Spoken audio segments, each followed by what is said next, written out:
성경 말씀 예레미야 33장 2절 3절입니다. 예레미야 33장 2절과 3절 말씀 다 함께 읽겠습니다. 이를 행하시는 여호와, 그것을 만들며 성취하시는 여호와, 그의 이름을 여호와라 하는 이가 이와 같이 이르시도다. 너는 내게 부르짖으라. 내가 내게 응답하겠고 내가 알지 못하는 크고 은밀한 일을 내게 보이리라. 아멘. 예, 오늘 이 말씀은 우리 교회 표어가 되는 말씀이에요. 벌써 8개월이 지났고 이제 9개월차를 접어들고 있습니다. 기도하는 교회라는 표어로 지난 9개월을 달려왔습니다. 그런데 이 가운데 하나님께서는 특별히 예레미야에게 말씀하시는 거예요. 일을 행하시는 여호와, 그 일을 만들며 성취하시는 여호와, 그의 이름을 여호와라 하는 이가 이와 같이 이르시도다. 여기서 하나님께서는 일을 행하신다 라고 말씀하십니다. 여기서 일은 크게는 국가의 일도 있을 것이고, 그리고 교회 일도 있을 것이고, 가정의 일도 있을 것이고, 사업의 일, 내 삶의 일, 그리고 모든 일들이 있을 겁니다.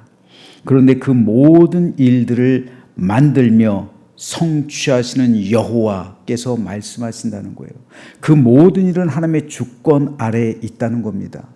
이 모든 것이 하나님의 주권 아래에 있기 때문에 너희는 다만 어떻게 하라고요? 부르짖으라고요. 하나님께 기도하라고요. 나라와 민족을 위해 기도하라고요. 교회를 위해 기도하라고요. 가정을 위해 기도하고, 자녀들을 위해 기도하고, 내 사업과 일터를 위해 기도하고, 내 모든 어려움과 시험과 환난과 역경과 고난을 당할 때 기도하라고요. 그래서 즐거워하는 사람은 찬송할 것이요, 고난받는 이는 기도할 것이다. 이 두 가지 신앙의 양대 산맥이 있어요. 고난당할 때는 우리는 기도해야 되고요, 즐거운 일이 생길 때는 우리는 찬양을 해야 되는 거예요. 그 일이 우리 삶에 반복되어질 때 하나님의 놀라운 권능의 손길의 충만함을 우리가 오늘도 경험하게 됩니다. 특별히 일을 행하시는 여호와, 왜 하나님께서는 예레미야에게 부르짖으라고 말씀하셨을까요? 일촉즉발의 상황이 있잖아요. 나라가 망하냐 망하지 않느냐, 그 기로의 선택에 있는 거예요. 그래서 하나님께서는 너는 내게 부르짖으라 라고 말씀하신 거예요. 그런데 결국 이스라엘이 어떻게 됩니까? 망했잖아요. 왜요? 부르짖지 않았잖아요. 하나님 앞에 부르짖지 않았잖아요. 그래서 결국 망했어요. 분명 하나님께서는 예레미야를 통해서 너는 내게 부르짖으라. 내가 내게 응답할 것이고 네가 알지 못하는 크고 은밀한 일을 내게 보일 것이다 말씀해 주셨어요. 근데 부르짖지 않았잖아요. 예레미야는 부르짖었어요, 개인적으로. 그러니까 하나님의 일을 알았잖아요. 그래서 하나님에게 이 하나님의 말씀을 이 백성들에게 전했잖아요. 그런데 백성들이 부르짖지를 않으니까 하나님의 뜻을 깨닫지 못하는 거예요. 왜요? 성령께서 임하지 못하니까, 성령께서 임하시지 않으니까, 기도하지 않으니까 성령께서 임하시지 않는 것이고, 하나님의 뜻을 전하는 예레미야를 거짓 선지자로 몰고 가는 거잖아요. 기도하지 않으니까요. 결국 기도하지 않는 백성은 망하는 거예요. 이것은 오늘 우리도 동일해요. 이 나라, 이 민족 계속 반복돼요. 우리나라와 민족은 계속 반복돼요. 임진왜란 때부터요. 병자호란 지나서 아관 파천과 같은 그런 구한말에 있었던 일들, 청일전쟁, 그 일제병합, 이 모든, 그리고 그 6.25 전쟁, 이런 거를 통해서 계속 이런 역사가 우리 민족 가운데 반복되고 있잖아요. 이 일이 또 반복되지 않을까요? 아니요. 또다시 반복될 겁니다. 지금 사회가 양극화로 가고 있잖아요. 극한의 대결로 가고 있잖아요. 극한의 대결 끝에 뭐가 와요? 전쟁이 오는 거예요. 6.25 때가 그랬고요. 구한말이 그랬어요. 병자호란 때가 그랬고요. 임진왜란 때가 그랬어요. 극한의 대결, 양극화가 지속되고 극한으로 가면은 결국 터지는 건 전쟁이에요. 지금도 동일한 패턴으로 이 나라 이 민족이 흘러가고 있어요. 왜 그걸 못 보죠? 왜 이게 안 보이죠? 지금 이렇게 대립 양상으로 가면요, 다시 전쟁 터진다니까요. 6.25 때 우리나라 민족 500만이 사상당했어요. 300만이 죽고요. 200만이 이 엄청난 부상을 당했잖아요. 500만이에요. 500만. 그 당시 우리나라 인구 2천만 가운데 4분의 1이에요. 4분의 1. 그런 일이 지금도 발생할 수가 있는 거예요. 이 극한의 대립 속으로 가면 그렇게 되는 거예요.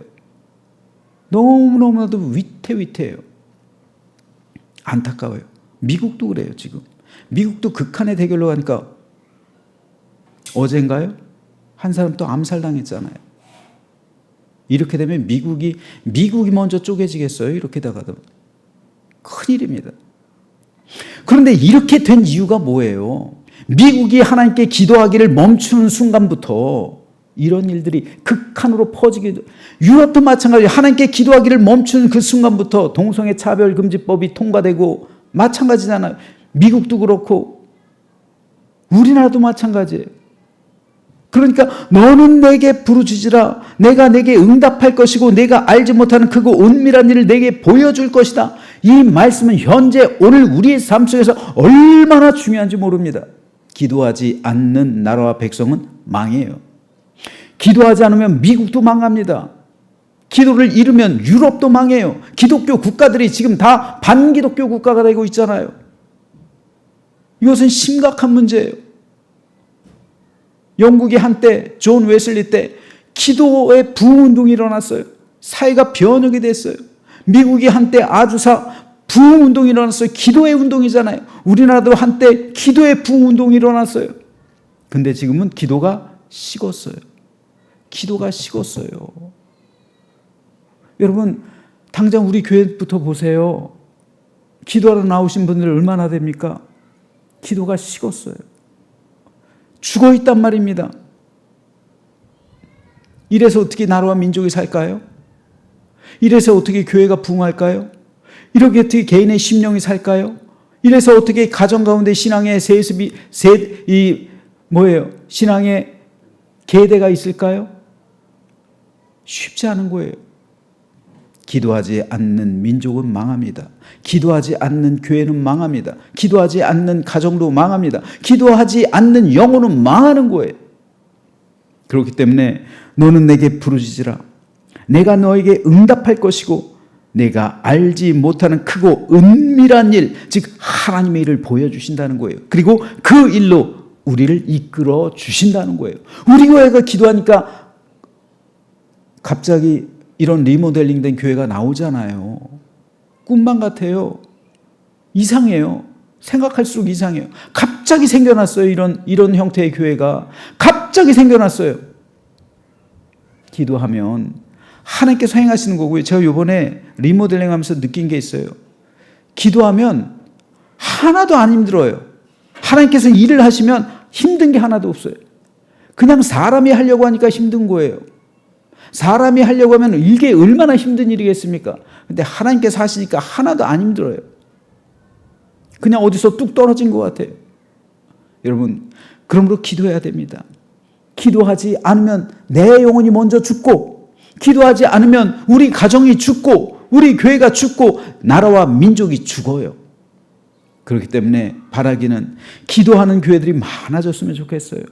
그래서 그 옛날 우리 한국교회가 부흥했을 때 그때 그 부흥의 역사 그리고 성령의 체험과 하나님의 능력과 예수 그리스도의 십자가 사건을 매일 체험하고 만나게 되어서 우리가 알지 못하는 크고 은밀한 일을 보게 되며 하나님의 일에 동참하며 놀라운 응답을 받아서 믿음으로 승리하며 우리 믿음이 계승되어지며 또한 우리 교회가 부흥하고 성장하고 이 나라 이 민족을 하나님께서 지켜주고 보호해 주시고 보존해 주셔서 말세지만을 선택한 나라와 민족 되기를 주님의 이름으로 축원합니다.